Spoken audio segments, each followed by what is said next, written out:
Hey James, good day. Thanks for showing interest in the boat. I told you I'd get you a video, which was always fun to do. So, yes, a 1964 Glasspar G. It's a Super G. I didn't know anything about these boats. I bought this boat about a year and a half ago, and it didn't run. A lot of people had been working on it, and even the Marine Center couldn't make it run. And my girlfriend and I bought it, brought it home about this time last year, maybe a little earlier. And I brought it in the garage and started messing around with it. I've been a mechanic, most of my life, but don't know much about boats, but I've worked on some stuff like this. But so working on the boat, I found that it didn't have any spark. And it took us about 3 or 4 hours to figure out why. And what happened was somebody had replaced this coil and had these crossed. They'd also damaged the resistor wire that was here. And they had also damaged all of the ignition wiring when I bought the boat. And we were very debating on not to buy this boat because of it. But we really liked the design and the shape of this thing, and we did some research and found out it's really kind of rare. So we snagged it, and about 4 hours later we had it running. So what we found was the root cause was the tachometer was shorted and was shorting the points out. So I disconnected the tachometer, and I think there's a tack wire in here I just kind of taped aside, and I put a new coil on it. This is a non-resistor coil because this wire has a resistor in it. I put this on there. I cleaned the points underneath here. I put spark plugs in it and checked the compression, put fuel to it. This thing fired right up. So that's kind of what we started out with last summer. And I did some maintenance on it. I changed the oil on the lower end and got good fuel to it. Put this fuel tank in. It's a 12-gallon tank. It's 50-to-1 ratio. That's your fuel supply. That's that cover you were talking about. So the Super G had this section right here. The G3 did not have this section. So what we could figure is this boat was so fast that they extended the hull to make it more stable. That's kind of what we kind of figured. But anyway, moving into here, this is the control box for the Johnson 90 horsepower 4-cylinder. So this Johnson Golden Meteor is very rare as well. There's not many out. It's a 4-cylinder, 2-stroke with a belt-driven distributor with dual-point ignition. So you can imagine with a 4-barrel carburetor. So you can imagine how many people have struggled with that ignition system. And that's kind of how we got to this point where it wouldn't run. So we sorted through all that, and it ran great. So I focused on this box. This is the control box that comes with this thing. So you have your starter solenoid, your voltage regulator for the charging system. I went in here and tested all of it, cleaned all the connections, tightened everything up, replaced all the wiring in this thing, man. And wiring's kind of my specialty anyway, so it wasn't a big deal. The lid doesn't fit because I haven't reorganized everything inside this. But the lid to this is inside this battery box. So I remounted the battery box, I strapped it, and it's all fuse protected. I also added a master switch that you can kill this boat. If there's anything happen, you kill everything to the battery. I'm a big pro master switch person because I've seen RVs and boats and stuff catch fire, and most of it's electrical, and if you just kill the power to it, you're good. Anyway, I have that, and plus, this little thing just kind of hangs there. So I put that in there as well. The original Super G had a bench seat here, which this looks pretty original, but it did not have these 70s buckets in it. It had a half bench with a center console, hence the controls down here. So you see this hump in here. This is where your shift controls and throttle controls are. and it used to have a full center console in here. We found some pictures of the original interior, and Cindy and I were going to actually redo the interior of this boat. But we have 11 boats, and we're kind of into the Dorset boats, so we kind of moved away from it, decided not to put any more money into the Glasspar. So that's the only reason we decided to sell it. We love this thing. And so we've had so many conversations about selling this boat, you have no idea. Anyway, so this is not original interior, but everything in this boat's original. So the tack does not work. So you need to know that that tack was the original root cause of this boat not running. And so I disconnected it, and that's how I got power back to the coil. So anyway, everything's good there. The knot indicator works. The accuracy I cannot guarantee. The charging system works fantastic. The interesting part is I parked this in our covered storage. It's in Albany. And I picked this up about a week ago, bring it home. And I have not put a battery charger on this or fuel in it. And I brought it, today is the first day, like I told you, that I was gonna try to start it. I hit the key and it cranked beautiful. Didn't want to start a little bit on the cold side, so I have to hit it with a little bit of, you know, carburetor cleaner to prime it, and she fired right up and runs pretty good. So it seems to want to have a prime problem, but I've been looking at that. Last summer I didn't have any trouble with it at all, but you know, I could talk about that later. But it runs great. So let's see what else we got. Transom's in good shape. This thing was super solid. This boat has a 2.5-inch fiberglass, and from what I understand, has aluminum bottom that's been fiberglassed, and it's flat bottom. So this is a flat bottom boat, super fast.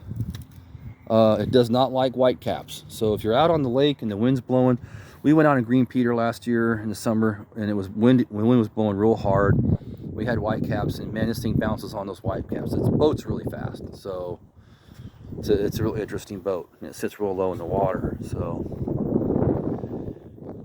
I don't find anything wrong with the hull, the transom. The floor is solid. So this was our first boat that we got involved in, and I didn't do much cosmetics because it required a lot of mechanical and electrical. So I rewired the lights in the front, the horn, the ignition system. It's a whole complete rewire, and it's safe. I don't like smoke, fires, and melted stuff. So over here, you can't see as well, but that is a 12-volt voltage block with 2 USB ports, an on-off switch, and a universal fuse box. So every circuit in the boat is fused, and then the power going to that fuse box is fused over here. So the main wire is also fused. So the boat's very well protected. So I have a fuse right down in here. I don't know if you can see it, but I'll show it to you when you come. So this area is in really good shape in here. I'm really happy with it. We put the fire extinguisher in it, the first aid kit. Everything that Oregon requires to be on the water is in this boat.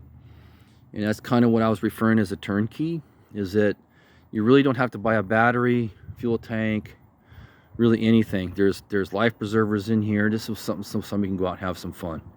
No, it's not new. It's not restored.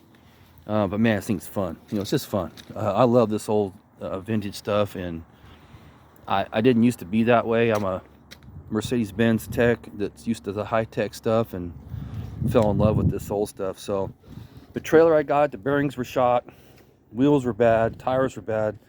New bearing kits, brand new wheels, brand new tires. The lights are brand new, and I sealed them with some sealer so the water doesn't get in. And haven't done much with the interior.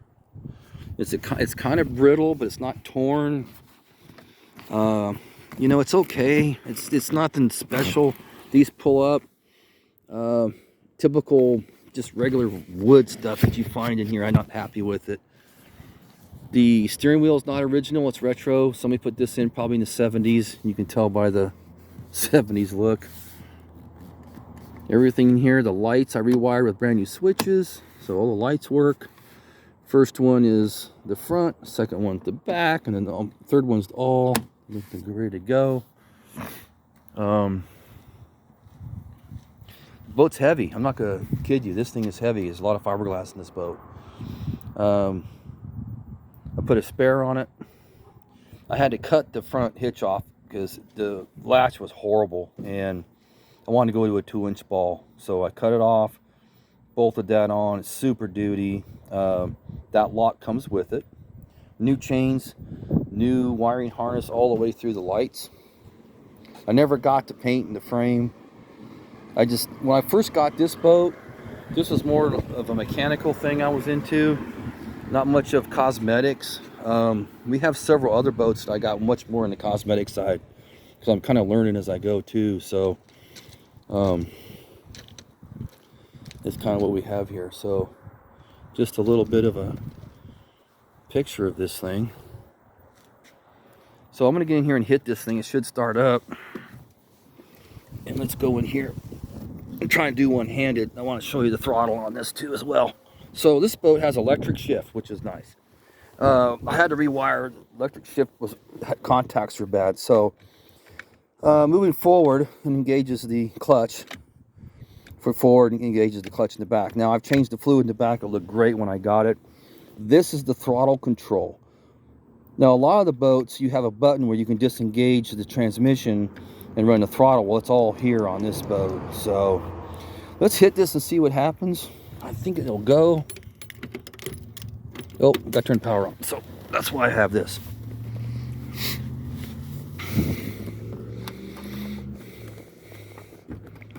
I did these a lot with the RVs I used to work on, so I think it should hit. It's been sitting for a while. I didn't have much trouble starting it. Let's see if she goes here. There you go. So it's been sitting for, this is the second or third start today. So I'll hop out. And it sits for a while, it's fine. If it sits overnight, it seems to lose its prime. It's something that needs to be dealt with.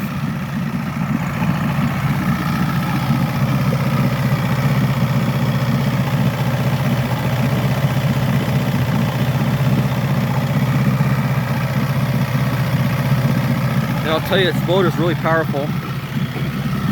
It's a really fast boat, so a little faster for my girlfriend and I. Let's see, I'll turn this up here. So I'm going to throttle up.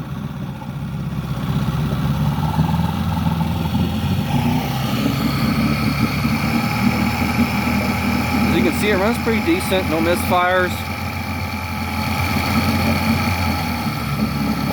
That's just the throttle control here. I'll just back it off to idle.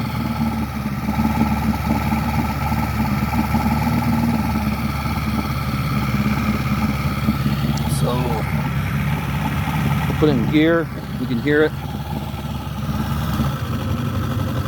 Forward, neutral, a little more gas.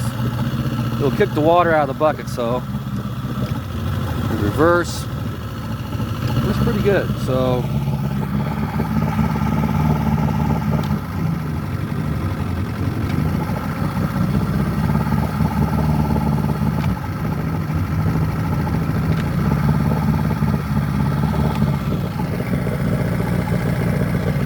I'm pretty happy with it myself. You see it's charging pretty good, so that's working.